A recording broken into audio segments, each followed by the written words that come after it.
السلام عليكم، مرحبا بكم معنا في مطبخ الزيتون الاخضر. معكم هند، كتمنى تكونوا على خير ان شاء الله واموركم كلها على خير. الوصفه ديال اليوم هو كيك بالبرتقال والكوك اولا الكوكونوت اولا جوز الهند.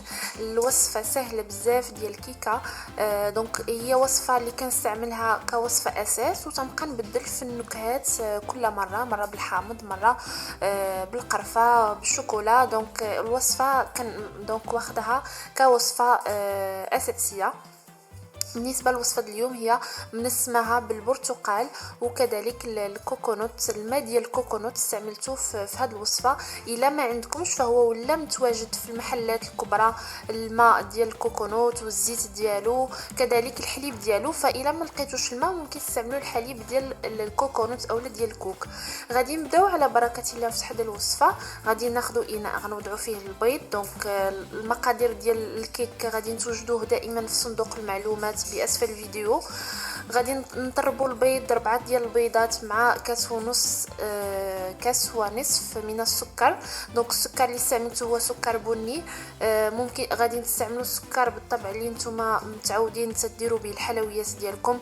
دونك كنضيفوا سكر بني. غادي ضفت معاه كذلك سكر فاني وقشور ديال الحامضه وكذلك الروح ديال الحامض باش نزيد المذاق ديال البرتقال في الكيكه.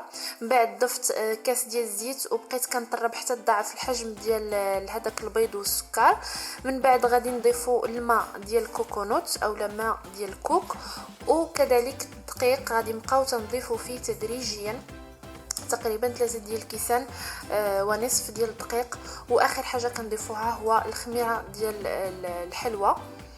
دونك كيف ما شفتوا معايا اللون ديال الكيك جاني بحال هكا قهوي بني لانه استعملت سكر بني. فبالنسبه لكم غادي نستعملوا سكر ابيض فما غاديش يخرج لكم نفس اللون. ضفت كذلك شوكولا، حبوب ديال الشوكولا كيبقى اختياري.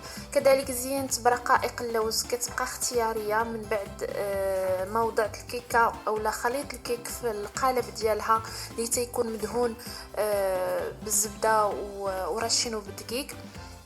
كندخلوها الفران يكون مسخن على درجه حراره 180.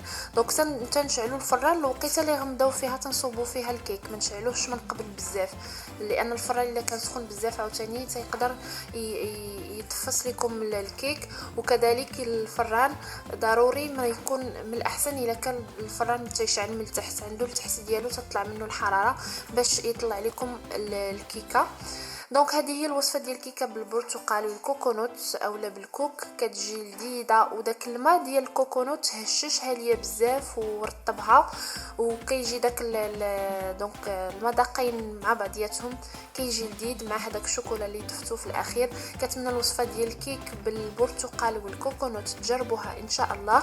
ما تنساوش ديروا لايك وبارطاجيو لا فيديو، تشاركوا معنا في القناه. السلام عليكم.